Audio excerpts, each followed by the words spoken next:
नमस्कार मित्रों, स्वागत है आप सभी का स्टडी आईक्यू में। आप मुझे जानते हैं, मैं हूं आपका दोस्त राहुल साइगांवकर। और आज हम लोग हमारी लक्ष्य की चर्चा कंटिन्यू करते हैं। आप जानते हैं कि लक्ष्य हमारा सीरीज है जिसमें हम लोग एक साल का करंट अफेयर्स या फिर करंट की जो भी इंपॉर्टेंट इश्यूज है उसको कवर कर रहे हैं। और मैं आपके साथ साइंस एंड टेक्नोलॉजी की डिस्कशन कर रहा हूँ। आशा करता हूँ कि आपने मेरे पुराने वीडियोस ज़रूर देखे होंगे साइंस एंड टेक्नोलॉजी लक्ष्य सीरीज़ के। आज हम लोग हमारी डिस्कशन कंटिन्यू करेंगे और कुछ इंपॉर्टेंट मिशंस के बारे में चर्चा करेंगे। आज हमारा मेन चर्चा का मुद्दा रहेगा गगनयान मिशन के ऊपर। हम लोग एक अपडेट लेंगे, साथ ही साथ हम लोग एक डिफेंस सिस्टम के बारे में बात करेंगे, tundra satellite system of Russia, इसके बारे में बात करेंगे। साथ ही साथ इंडिया की डिफेंस सिस्टम भी हम लोग डिस्कशन करेंगे। ये काफ़ी चर्चा का विषय बना हुआ है। आप जानते हैं कि इंडिया ने रशिया से S-400 Triumph defence system procure करने के लिए $5 बिलियन की डील साइन की है। इनफैक्ट इसके कंपोनेंट्स ऑलरेडी रशिया से आना शुरू हो चुके हैं। ऑल्दो रशिया यूक्रेन युद्ध के चलते थोड़ा सा डेडलाइंस आगे जा रही है धीरे धीरे, but nonetheless we are already committed to buying S-400। और आप जानते हैं कि S-400 की जो डील थी वो डोनाल्ड ट्रंप के एडमिनिस्ट्रेशन के टाइम से ही चल रही थी। इंडिया के ऊपर लग रहा था कि सैंक्शंस लगेंगे, लेकिन सैंक्शंस के डर के बावजूद इंडिया ने इस डील को फाइनल किया और सैंक्शंस से हम लोगों ने वेवर लिया था। तो आज हम लोग इन सारी चीज़ों के बारे में डिस्कशन करेंगे। प्रीलिम्स के पर्सपेक्टिव से जो भी रेलेवेंट इन्फॉर्मेशन रहेगी, will take that in this particular video. To get to know that information, stay with me till the very end. चलिए चर्चा शुरू करते हैं। लेकिन उससे पहले अगर आप यूपीएससी सिविल सर्विस एग्जामिनेशन की तैयारी कर रहे हैं या फिर तैयारी करना चाहते हैं, अगर आप इच्छा रखते हैं कि आपको आईएएस बनना है, आईपीएस बनना है, इंडियन फॉरेन सर्विस में जाना है, तो you have to attempt the UPSC civil services examination, isn't it. और अगर आप आकांक्षी हैं इस एग्जामिनेशन की, तो आपके दिमाग में बहुत सारे सवाल चल रहे होंगे। सर कैसे तैयारी शुरू करें? मैंने सुना है कि सिलेबस बहुत ज़्यादा होता है, कहाँ से गाइडेंस लें? क्या मुझे दिल्ली में जाके क्लासेस अटेंड करने की ज़रूरत पड़ती है?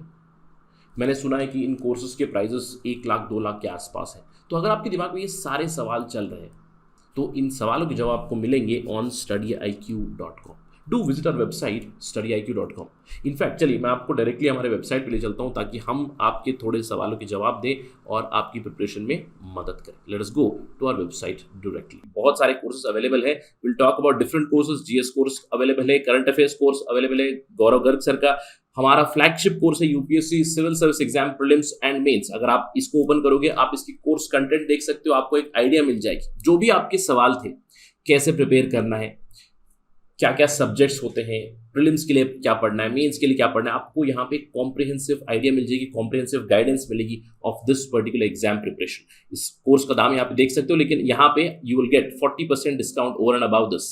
इस कोर्स को बनाया गया है by some of the best faculties in our country. You can know about the authors also। अगर आप कोर्स कंटेंट पे जाओगे तो you will see that the course has all the ideas। Beginning of preparation आपको कैसे करनी है, आप अपनी तैयारी कैसे शुरू करोगे, प्रीलिम्स स्पेसिफिक आपके लिए सक्सेस इन प्रीलिम्स पढ़ा हुआ है जो नया प्रोग्राम है हमारा। इसके अलावा आपके पास करंट अफेयर्स प्रोग्राम है। मेंस के लिए आपकी continuous content writing, answer writing की क्वालिटी हम लोग इंप्रूव करते हैं। वीकली डाउट सेशंस है आपके लिए, यहाँ पे डेमो वीडियोस भी अवेलेबल है। Just go to the website, check out the details and then do avail this course. तो आज का हमारा पहला टॉपिक है गगनयान मिशन के ऊपर, और गगनयान मिशन की हम लोग एक अपडेट लेंगे। आप जानते हैं कि गगनयान मिशन इंडिया का एक बहुत ही फ्लैगशिप मिशन है जहां पे हम लोग ह्यूमन इंडियन एस्ट्रोनॉट्स को स्पेस में भेजना चाहते हैं। आप जानते हैं कि इंडिया की तरफ से केवल एक एस्ट्रोनॉट अभी तक स्पेस में जा चुके हैं, वो है Rakesh Sharma. Rakesh Sharma did go to space from the Russian space capsule. Russia का जो स्पेस कैप्सूल है सोयूज, SOYUZ, सोयूज कैप्सूल में राकेश शर्मा स्पेस गए। तब से लेकर इंडियंस गए नहीं है, although Kalpana Sharma had gone, but again out of the US launch vehicles या फिर यूएस स्पेसक्राफ्ट। लेकिन इंडिया की तरफ से इंडिया का पहला मिशन है गगनयान मिशन, जहां पे हम लोग इंडियन एस्ट्रोनॉट्स को भेजना चाहते हैं स्पेस।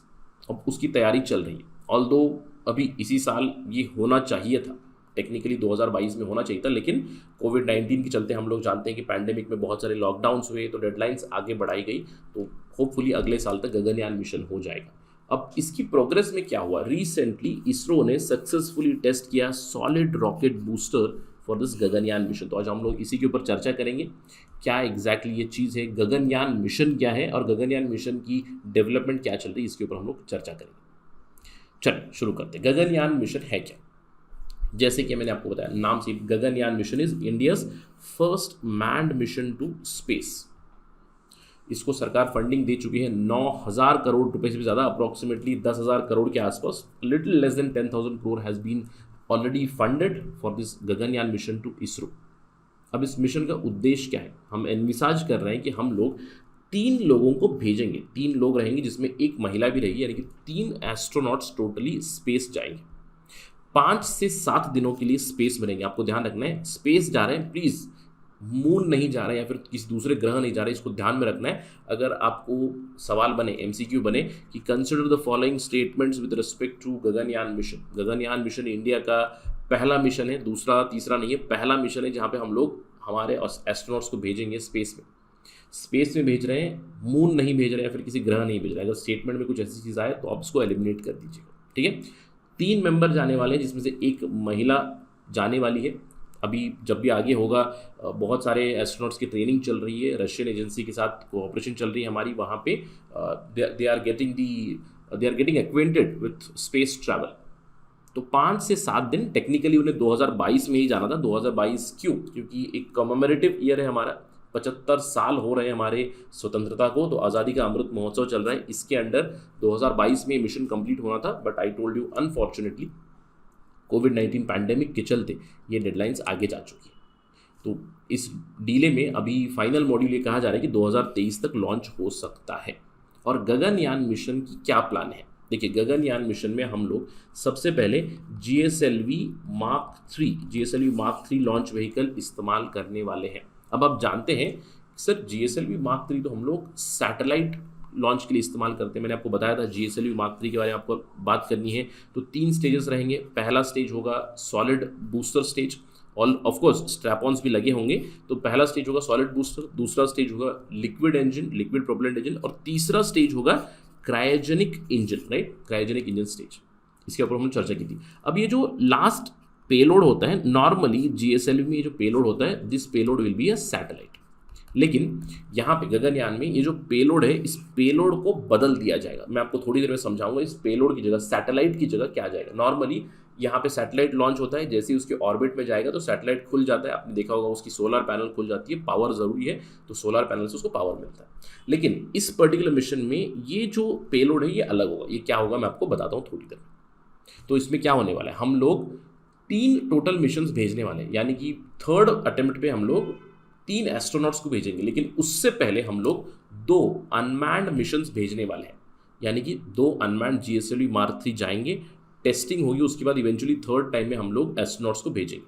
2 बार अनमैन्ड फ्लाइट्स जाएंगी और तीसरी बार ह्यूमन स्पेस फ्लाइट जाएगी, और ये अर्थ का चक्कर लगाएगी। जैसे कि मैंने आपको बताया, ये किसी ग्रह पे नहीं जा रही है, मून पे नहीं जा रही है, ये अर्थ के चक्कर लगाएगी। 5 से 7 दिन अर्थ के चक्कर लगाएंगे, अर्थ के ऑर्बिट में जाएंगे, 300 से 400 किलोमीटर हाइट पे अर्थ के ऑर्बिट में जाएंगे 5 से 7 दिन, और उसके बाद री एंट्री भी होगी इनकी। तो अब आपको यही समझना है कि ये जो मॉड्यूल है हमारा, पेलोड रहेगा, उस पेलोड में कुछ इस तरह की चीज़ें हैं कि हमारे जो एस्ट्रोनॉट्स हैं, 3 एस्ट्रोनॉट्स जाएंगे स्पेस में, अर्थ का चक्कर लगाएंगे और वापस आएंगे। ये है गगनयान मिशन, सिंपल से। अब होगा क्या? देखिए, लॉन्च टेक्निकली 2022 में होने वाला था, लेकिन अभी नहीं हुआ है, 2023 तक होगा, और 10,000 करोड़ से भी लेस कॉस्ट होगा, ये मैंने आपको बताया। तो हम लोग कैसे भेजने वाले हैं, मैंने आपको बताया GSLV Mark 3 में ही हम लोग भेजेंगे। लेकिन यहाँ पे ये जो पेलोड होगा, इस पेलोड में 2 चीज़ें होंगी। पेलोड में 2 चीज़ें होंगी। एक होगा ऑर्बिटल मॉड्यूल, राइट। इस ऑर्बिटल मॉड्यूल में होंगे 3 एस्ट्रोनॉट्स, और ये मॉड्यूल रहेगा जिसके अंदर वो अर्थ का चक्कर लगाएंगे। इसके साथ एक और हम लोग भेजेंगे सर्विस मॉड्यूल। अब ये सर्विस मॉड्यूल क्यों मदद करेगा? सर्विस मॉड्यूल इन्हें अर्थ के एटमॉस्फेयर में वापस आने के लिए मदद करेगा। और इस सर्विस मॉड्यूल में आपको जानना है 2 स्टेज लिक्विड प्रोपेलेंट के 2 इंजन या फिर 2 मोटर्स रहेंगे, यानी कि इनको प्रोपेल करना है मुझे एटमॉस्फेयर में, हमारे एटमॉस्फेयर में एंटर होने के बाद ये वापस आएंगे। अब कैसे होगा? देखिए, जब लॉन्च होगा तो हम लोग इन्हें जो भी हमारे ऑर्बिट में भेजने वाले हैं, 300 से 400 किलोमीटर वाला जो ऑर्बिट है वहाँ पे हम लोग भेजेंगे, और ये जो पेलोड होगा वो उस ऑर्बिट में चला जाएगा। अब इस पेलोड में 2 चीज़ें, एक हो गया ऑर्बिटल मॉडल, एक हो गया सर्विस मॉडल। तो ये दोनों 5 से 7 दिन, सर्विस मॉडल भी और ऑर्बिटल मॉडल भी, दोनों ही 5 से 7 दिन चक्कर काटेंगे, अर्थ का चक्कर काटेंगे। अब 5-7 दिन होने के बाद वापस भी आना है, हमारे तीनों एस्ट्रोनॉट्स को वापस भी आना है। तो जब वो वापस आएंगे तो ये जो सर्विस मॉड्यूल रहेगा, हमारी जो सर्विस मॉड्यूल रहेगी, ये डायरेक्शन बदलेगी ऑर्बिट में से और इनर एटमॉस्फेयर में इसको ले आएगी, यानी कि the module changes the direction, service model helps in changing the direction, it helps in entry. जैसे ही अर्थ के एटमॉस्फेयर में एंट्री करेंगे, 2 लिक्विड प्रोपेल्ड इंजन है, पहला इंजन शूट करेगा, ये अर्थ के एटमॉस्फेयर में आएंगे, प्रॉपर डायरेक्शन देंगे, हमें इन्हें स्प्लैश डाउन कराना है अरेबियन सी में, गुजरात कोस्ट के आसपास। तो ऑर्बिटल मॉड्यूल और जो हमारा सर्विस मॉडल होगा डिटैच हो जाएगा। सर्विस मॉडल कब डिटैच होगा? जब ये लोग हमारे एटमॉस्फेयर में आ जाएंगे, इनर एटमॉस्फेयर में आ जाएंगे। अब इनर एटमॉस्फेयर में आने के बाद this is basically like a parachute system. जो ऑर्बिटल मॉड्यूल है उसके पैराशूट डिप्लॉय हो जाएंगे और इवेंचुअली ये लोग अरेबियन सी में स्प्लैश करेंगे off the coast of Gujarat. तो ये हमारा प्लान ऑफ एक्शन है। This is the entire Gaganyaan mission. I hope it is clear. ठीक है, अब सवाल ये उठता है हम लोग कहाँ पे पहुंचे, where are we standing as of now. देखिए, गगनयान मिशन में GSLV जो हमारा है, जियो सिंक्रोनस लॉन्च व्हीकल, उसको नोमेनक्लेचर दिया गया है Gaganyaan launch vehicle mark 3, right, LVM-3 human launch vehicle mark 3। अब इसमें 3 स्टेजेस, जैसे सेम GSLV में जैसे 3 स्टेजेस थे। पहला स्टेज होता है S-400, दूसरा स्टेज L-110, तीसरा स्टेज क्रायोजेनिक 25 इंजन। यही 3 स्टेजेस होंगे लॉन्च व्हीकल मार्क 3 में भी, ह्यूमन लॉन्च के लिए भी। लेकिन उसको नोमेनक्लेचर किया गया HS-200। अब HS-200 सॉलिड प्रोपेलेंट बूस्टर ही रहेगा, लेकिन यहाँ पे एक्स्ट्रा लेवल की सेफ्टी मेजर्स चेक कर रहे हैं। जब भी टेस्टिंग चलेगी तो एक्स्ट्रा लेवल की सेफ्टी रहेगी इसमें। जो नॉर्मल GSLV होगा उसमें तो हम लोग सैटेलाइट भेज रहे हैं, नॉन लिविंग थिंग, लेकिन यहाँ पे हम लोग ह्यूमन बींग्स को भेज रहे हैं, 3 एस्ट्रोनॉट्स को भेज रहे हैं। इसीलिए safety is supreme, safety is prime. इसकी टेस्टिंग ऑलरेडी हो चुकी है HS-200 की, एक्स्ट्रा सेफ्टी प्रिकॉशंस चेक किए गए हैं, 700 पैरामीटर्स गेज किए गए 135 सेकंड के लिए इसकी रनिंग में या फिर इसकी इग्निशन में, एवरीथिंग वाज नॉर्मल। तो हम लोग पहला पड़ाव पार कर चुके हैं। ये दोनों अभी चीज़ें बची हुई हैं। अभी दूसरे स्टेज में सेकंड स्टेज टेस्ट किया जाएगा, थर्ड स्टेज टेस्ट किया जाएगा, फिर इवेंचुअली एक बार अनमैन्ड फ्लाइट जाएगी, एक बार अनमैन्ड ऑर्बिटल मॉड्यूल जाएगा, दूसरी बार फिर से अनमैन्ड ऑर्बिटल मॉड्यूल जाएगा, तीसरी बार इवेंचुअली हम लोग एस्ट्रोनॉट्स को भेजने वाले हैं, और ये होने वाला है अगले साल। This is the entire Gaganyaan mission. अब सिंपल से सवाल इसके ऊपर बन सकते हैं। सबसे पहला सवाल, गगनयान मिशन है क्या? What is Gaganyaan mission itself? Please remember, Gaganyaan mission is India's human mission. Human astronauts को स्पेस में भेजने के लिए मिशन है। स्पेस में कहाँ भेज रहे हैं? We are sending them in the low earth orbit, और वो अर्थ का चक्कर लगाएंगे 5 से 7 दिन और फिर वापस आएंगे, right. This is the entire mission. अब इस मिशन से हमें मदद क्या मिलेगी? देखिए, सबसे पहले तो हम लोग 4 देशों की, यानी कि अभी फिलहाल 3 एलिट देश हैं, एक है US, एक है रशिया, एक है चाइना। इन तीनों ने ये जो टेक्नोलॉजी है इसको एक कंप्लीट कर लिया, यानी कि इन्होंने अपने ऑफकोर्स एस्ट्रोनॉट्स, कॉस्मोनॉट्स भेजे, वापस ले आए। इंडिया चौथी कंट्री बनेगी ये अचीव करने के लिए, ये अचीव करने वाली 4th कंट्री। इसके अलावा जो भी हमारे फ्यूचर मिशंस होंगे, फ्यूचर मिशंस में अगर मैन मिशंस चल रहे हैं, mission to moon, mission to Mars, mission to other parts of our solar system, तो आगे काफ़ी मदद मिलेगा। इंडिया की इमेज भी बढ़ेगी, इसरो की इमेज भी बढ़ेगी, तो ये सारे एडवांटेजेस ज़रूर हैं गगनयान मिशन की। So keep an I on this. अब इसके अलावा हमारा एक और टॉपिक ऑफ डिस्कशन है टूंड्रा सैटेलाइट सिस्टम। अब ये हम लोग क्यों डिस्कस कर रहे हैं? टूंड्रा सैटेलाइट सिस्टम का 6ठा सैटेलाइट रशिया ने लॉन्च किया था नवंबर 25, 2021 को। ऑल्दो इसके ऊपर ज़्यादा इन्फॉर्मेशन है नहीं, लेकिन will talk about the tundra satellite system, the ballistic missile defence system के बारे में बात करेंगे।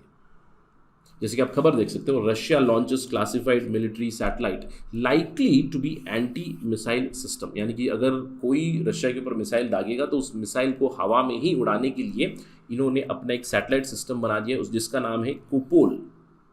उसी का एक भाग है 6th सैटेलाइट उन्होंने लॉन्च किया। तो चलिए बात करते हैं, what is this tundra satellite system.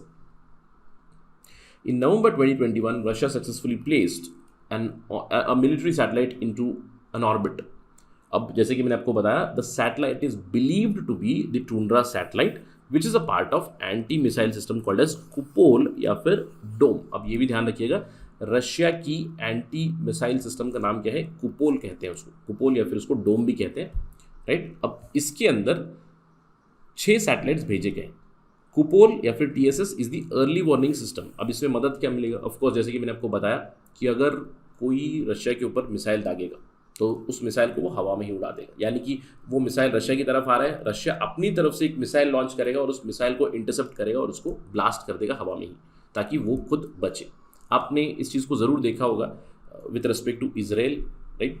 पिछले साल जब गाज़ा की तरफ से कंटिन्यूस मिसाइल्स फायर हुए थे इजराइल की तरफ, तो इजराइल ने अपना डोम सिस्टम इस्तेमाल किया था। कुछ उसी तरह का सिस्टम है रशिया का, that is called as the Kupol system. In fact ये एडवांस सिस्टम है जहाँ पे ये कहा जा रहा है कि अगर कोई आउटर स्पेस से भी कोई बैलिस्टिक मिसाइल या फिर कोई अटैक करे रशिया के ऊपर, वो रोक सकते हैं खुद को। यहाँ पे कुपोल सिस्टम से, कुपोल में 6 सैटेलाइट्स हैं जो एक एडवांस नोटिस देगी रशिया की कमांड सेंटर्स को कि आपकी तरफ एक मिसाइल आ रही है, तो ये अपनी missile defence systems immediately activate कर सकते हैं और अगर मॉस्को के ऊपर अटैक हो या फिर किसी और दूसरी जगह पर अटैक हो तो वो खुद को बचा सकते हैं और काउंटर अटैक भी कर सकते हैं। कुपोल सिस्टम में ये कहा जा रहा है कि 6 सैटेलाइट्स प्लान किए गए थे और 5 ऑलरेडी सर्विस में हैं। ऑलरेडी फरवरी 2022 तक ऑलरेडी 5 ऑपरेशनल है और लेटेस्ट लॉन्च किया गया था 25 नवंबर 2021 को। अब इस सैटेलाइट के नाम दिए गए हैं tundra 11L, 12L, 13L, 14L, 15L, right. इस पूरे सिस्टम को कहते हैं कुपोल सिस्टम। कॉस्मोस 2510, 2518 इसके नोमेनक्लेचर आप देख सकते हो। 5 सैटेलाइट्स भेजे गए, एक और सैटेलाइट आगे लॉन्च होगा। तो ये सभी मिलकर रशिया की एक अर्ली वार्निंग सिस्टम बन जाती है, EWS। यानी कि इस सैटेलाइट सिस्टम से रशियन कमांड सेंटर पे जल्दी से इंफॉर्मेशन मिल जाएगी किसी ने इनके ऊपर मिसाइल अटैक किया हुआ है, और इस अर्ली वार्निंग सिस्टम से they can use their own advance defence system से। यानी कि उनके पास ऑलरेडी, जैसे हम लोग उनसे S-400 ले रहे हैं, वो हमें खुद तो S-400 बेच रहे हैं, लेकिन उनके पास खुद उनका S-500 सिस्टम ऑलरेडी ऑपरेशनल है 2021 से ही, राइट। ये अभी तक बेच नहीं रहे हैं बट उनके खुद के पास S-500 सिस्टम ज़रूर है, राइट। तो ये है रशिया का टुंड्रा सैटेलाइट सिस्टम। अब इस चीज़ से हमें जानने की ज़रूरत क्या होती है, how to deconstruct this, because we need to talk about our own Indian missile defence system, right. Again हमारे पास स्पेसिफिकली कुपोल की तरह कोई सिस्टम नहीं है, लेकिन हमारा खुद का मिसाइल डिफेंस सिस्टम ज़रूर है। इसके अलावा हम लोग रशिया से भी S-400 डिफेंस सिस्टम खरीद रहे हैं, ये भी चर्चा का विषय है। इनफैक्ट पिछले 2-3 सालों से S-400 has been a very important part of defence discussion. तो इंडिया के पास अपनी खुद की क्या डिफेंस सिस्टम है, कौन से डिफेंस मिसाइल्स हैं, यानी कि अगर कोई इंडिया के ऊपर एक मिसाइल दागेगा तो इंडिया खुद को कैसे बचा सकता है, तो हमारी खुद की मिसाइल डिफेंस सिस्टम है। एक है advanced air defence system, advanced air defence interceptor. ये एक single stage solid fuelled missile है जो 30 किलोमीटर रेंज में कोई भी अगर इनकमिंग मिसाइल हो तो उसको इंटरसेप्ट करके अटैक कर सकती है। तो इंडिया के 2 सिस्टम है इंडिजिनसली डेवलप्ड, हमने खुद डेवलप किए हैं। एक है एडवांस्ड एयर डिफेंस सिस्टम, यहाँ पे ये जो मिसाइल है इस मिसाइल का नाम है अश्विन। इसके अलावा हम लोगों ने पृथ्वी एयर डिफेंस सिस्टम भी बनाए गए। पृथ्वी एयर डिफेंस सिस्टम ये एक्सो एटमॉस्फेरिक इंटरसेप्शन के लिए, अगर समझ लीजिए कोई मिसाइल आ रही है एक्सो एटमॉस्फेयर में ही उसको फोड़ देगा, यानी कि 80 से 120 किलोमीटर दूरी पे ही उस मिसाइल को इंटरसेप्ट करेगा और उस पर उसको तहस नहस कर देगा। इसको कहते हैं पृथ्वी एयर डिफेंस सिस्टम। तो इंडिया के पास 2 एयर डिफेंस सिस्टम है। Endo atmosphere is advanced air defence system, जहाँ पे हम लोग मिसाइल इस्तेमाल करते हैं अश्विन मिसाइल। पृथ्वी एयर डिफेंस सिस्टम है एक्सो एटमॉस्फेयर इंटरसेप्शन के लिए, और यहाँ पे हम लोग प्रद्युम्न यूज करते हैं, ठीक है। Pradyumna missile, please remember, Ashwin for advance air defence, Pradyumna for PAD, Prithvi air defence system. और ध्यान रखना है advanced air defence system endo atmosphere यानी कि 30 किलोमीटर रेंज रहेगी। 30 किलोमीटर में अगर कोई मिसाइल आ रही है, धरती से 30 किलोमीटर हाइट पे अगर कोई मिसाइल आ रही है तो उसको इंटरसेप्ट कर देगा, अटैक कर देगा हमारी तरफ से। और पृथ्वी में एक्सो एटमॉस्फेयर में 80 से 120 किलोमीटर रेंज पे उस पर अटैक कर देगा, और अश्विन और प्रद्युम्न रिस्पेक्टिव मिसाइल्स। इसके अलावा हमारे पास और भी एयर डिफेंस सिस्टम है, जैसे एक बहुत ही इंपॉर्टेंट मिसाइल है हमारी आकाश। प्लीज रिमेंबर आकाश। कभी कभार सवाल ये भी आ जाते हैं कि किस प्रकार की ये मिसाइल है, जैसे सिंपल सा एग्जांपल हो गया। अब Ashwin for example, consider the following statements about Ashwin. Ashwin है क्या? अश्विन मिसाइल है क्या? तो एडवांस्ड एयर डिफेंस सिस्टम का भाग है। एंडो एटमॉस्फेयर में ये इंटरसेप्ट करके दूसरी मिसाइल को खत्म कर सकता है। Same concept for Prithvi air defence system. Akash क्या है? आकाश हमारी सरफेस टू एयर मिसाइल है। Again Akash is also endo atmospheric interception missile. 15 से 30 किलोमीटर रेंज में अगर कोई मिसाइल आ रही है तो हम उसे इंटरसेप्ट करके तहस नहस कर सकते हैं using our own indigenously developed Akash surface to air missile SAM। इसके अलावा हमारे पास जो हम लोगों ने प्रोक्योर की है बाहर से वो भी मिसाइल है। फॉर एग्जांपल बराक 8 है, बराक 8 भी इंडिया की एयर डिफेंस में ऐड कर रहा है। आपको ध्यान रखना है Barak 8 is also surface to air missile. आप देख सकते हो सरफेस टू एयर मिसाइल है। This we have procured from Israel, ठीक है, प्लीज रिमेंबर इजराइल। इसके अलावा we also have something called as Spyder, SPYDER Spyder. ये भी इजरायली मिसाइल है जिसको हम लोग आकाश एयर डिफेंस सिस्टम के साथ ही हम लोग एम्प्लॉय करते हैं, आकाश के साथ ही इसको यूज़ करते हैं। तो सवाल कुछ इस तरह के भी बन सकते हैं। अगर मैं लिस्ट में डाल दूंगा बराक 8, स्पाइडर, आकाश, अश्विन, प्रद्युम्न, ये सारी क्या है? ये सारी इंडिया की एयर डिफेंस मिसाइल्स है। यानी कि अगर कोई दूसरी मिसाइल हम पे अटैक करें तो we use these missiles to intercept and and those missiles. ये हमारी एयर डिफेंस सिस्टम या फिर मिसाइल डिफेंस सिस्टम का भाग है। इसके अलावा हम लोगों ने S-400 एयर डिफेंस सिस्टम भी बाई किया है, S-400 Triumph system. I am quite sure कि आपने ये जरूर सुना होगा। ये हम लोगों ने कहाँ से खरीदा? सबसे पहले सिंपल सा एक नोट है, this we have bought from Russia for approximately $5.1 billion. ये डील हुई है इंडिया और रशिया की। और मैंने आपको बताया इंडिया रशिया की जब ये डील हो रही थी, इंडिया के ऊपर काफ़ी खतरा था क्योंकि डोनाल्ड ट्रंप एडमिनिस्ट्रेशन उस समय पे था और उन्होंने कैट्सा लाया था, right, countering American adversaries through sanctions act, जिसके तहत अगर रशिया की तरफ से कोई भी डिफेंस इक्विपमेंट खरीदेगा तो उन पे लगेंगे सैंक्शंस। रशिया हो गया, नॉर्थ कोरिया हो गया, तो सैंक्शंस लगाएंगे, कुछ इस तरह की चीज़ बताई थी ईरान। लेकिन इंडिया ने इन सैंक्शंस से ना डरते हुए S-400 का ऑर्डर किया था। इंडिया को वेवर भी मिला था और इनफैक्ट इस S-400 की धीरे धीरे डिलीवरी भी शुरू हो चुकी है। अब ये S-400 है क्या? देखिए, S-400 रशिया का डिफेंस सिस्टम है जहां पे हमारे पास कुछ कुछ इक्विपमेंट आएगी, कुछ कुछ चीज़ें मिलेंगी। सबसे पहले हमें मिलेगा एक low altitude radar, this is a radar, ये इक्विपमेंट मिलेगा, मूविंग इक्विपमेंट। इसके अलावा हमारे पास एक हाई एल्टीट्यूड रेडार भी मिलेगा, this is the high altitude radar on the right hand side. इसके अलावा हमारे पास एक कमांड सेंटर भी दिया जाएगा, कमांड सेंटर पे, ताकि हम लोग कंटिन्यूसली एसेस करते रहें कि कोई मिसाइल आ रही है नहीं, क्योंकि अगर मिसाइल आ रही है तो उसे इंटरसेप्ट करना है, तो उसके लिए लो एल्टीट्यूड रेडार और हाई एल्टीट्यूड रेडार्स दे रहे हैं। इसके अलावा एक कमांड सेंटर मिलेगा और साथ ही साथ आपको मिसाइल लॉन्चर्स मिलेंगे। मिसाइल लॉन्चर्स कुछ इस तरह से मूवेबल मिसाइल लॉन्चर्स रहेंगे यहाँ पे। तो जब भी कोई मिसाइल अगर इंडिया के ऊपर कोई दागेगा तो हम लोग जल्दी से रेडार से उसे इंटरसेप्ट करेंगे। और यहाँ पे आप दिख रहे हैं, ये लॉन्चर्स दिख रहे हैं, इन लॉन्चर्स से हम लोग अपनी खुद की मिसाइल लॉन्च करेंगे। और इस S-400 में हमारे पास मिसाइल्स भी रहेंगी। Russia will provide missiles also, क्योंकि उन्हीं का सिस्टम है, वो मिसाइल्स भी देंगे। और इन मिसाइल्स को हम लोग जैसे ही कमांड सेंटर से एक्टिवेट करेंगे, वो जो भी मिसाइल आ रही है उसे इंटरसेप्ट करेगा और उसे तहस नहस कर देगा। That is the S-400 system. अब इस S-400 सिस्टम की स्पेसिफिकेशन क्या है? S-400 रशिया कहती है, नेटो ने इसको नोमेनक्लेचर दिया है SA-21 ग्राउलर। अब इस S-400 में ये 400 है क्या? This is very important. 400 is the range.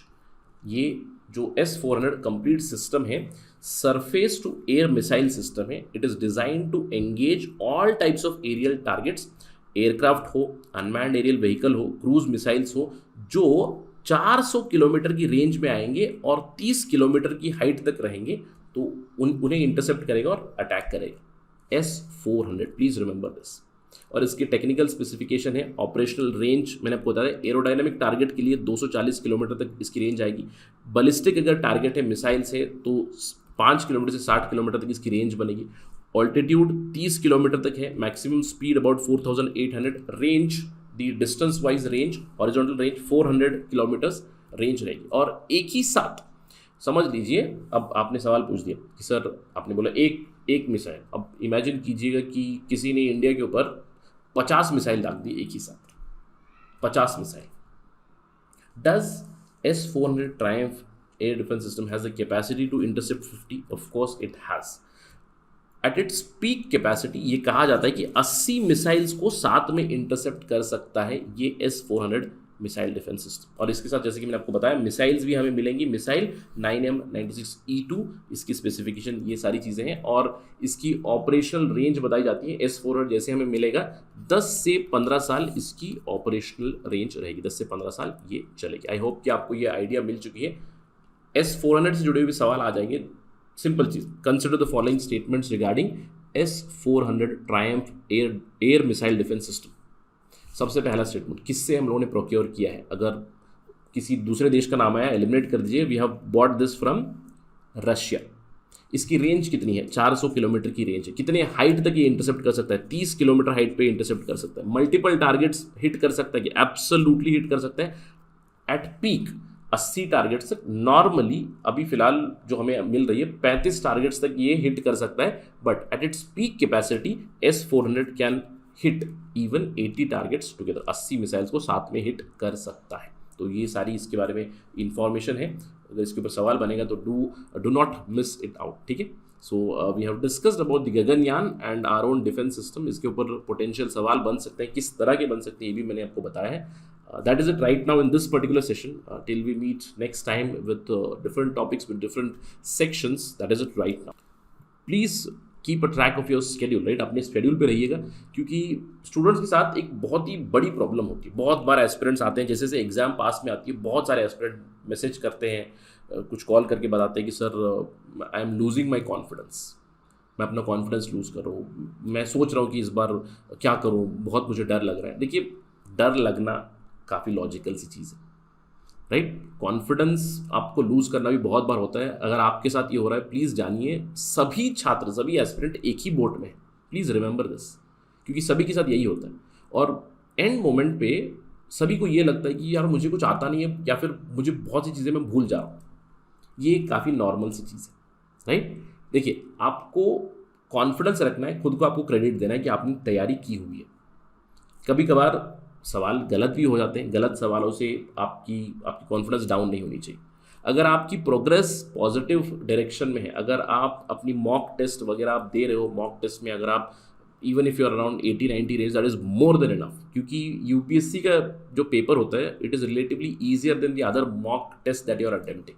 Please remember this, ठीक है। क्योंकि ये सब कुछ खेल है कॉन्फिडेंस का। आपके पास कॉन्फिडेंस होना चाहिए। एग्जाम सेंटर में जाने तक आप खुद को मोटिवेट करते रहिए, और ये ध्यान रखिएगा कि कुछ सवाल गलत होने, मेजॉरिटी सवाल आपको सही करने, बस ये आपको ध्यान में रखना है। That is very important. Do not lose confidence, and everybody is in the same boat. सबको लगता है कि जैसे जैसे एग्जाम आ रही है मुझे डर लग रहा है, मैं चीज़ों को भूल जा रहा हूँ। लेकिन जैसे आप एग्जाम हॉल में बैठोगे, अगर उसी कॉन्फिडेंस के साथ बैठोगे तो आपको ऑटोमेटिकली चीज़ें रिकॉल हो जाएंगी, क्योंकि आपने मल्टीपल टाइम्स पढ़ी हुई है। Do give yourself credit, right, and do not take tension. Have that confidence in yourself, right? With that note, let me end this discussion. Thank you for watching this. Jai Hind.